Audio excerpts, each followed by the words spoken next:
और कल superintendent jail जो हैं उनकी तरफ से पूरी एक लिस्ट जो है वो पीसी होटल का क्या ही होगा मेन्यू और क्या ही फैसिलिटीज़ होंगी किसी 5 स्टार होटल की जो वो जेल में जो है वो उनको दस्तयाब है। एक्सरसाइज मशीन है जी, फिर वो एक्स पे ट्वीट भी कराते हैं, ये भी आप देखें ना।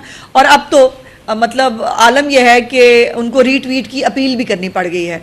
कल आपने लीमा बाजी को सुना, मुझे बड़ा दुख हुआ, बड़ा मेरा दिल को मतलब तकलीफ हुई कि ये दिन आ गए हैं। कभी आपको याद है कि वो इतने मिनट में इतने फॉलोअर्स आ गए हमारे, और हम सबसे बड़ी पार्टी हैं।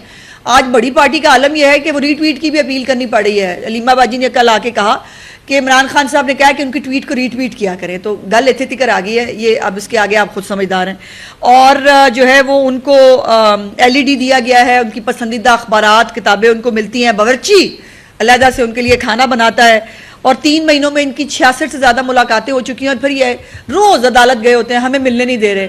मतलब मैंने तो उस दिन भी गुजारिश की थी कि एक जलसे की कसर है। इमरान खान साहब का ज़ाहिर है शौक बड़ा है जलसा करने का, तो वो उनका कोई अगर जो है वो शौक फिर जेल में कोई जलसा अरेंज करा देते हैं, कैदियों से खिताब कर ले, यही हाल हो जाता है फिर बंदे का एंड पे आके। सो ये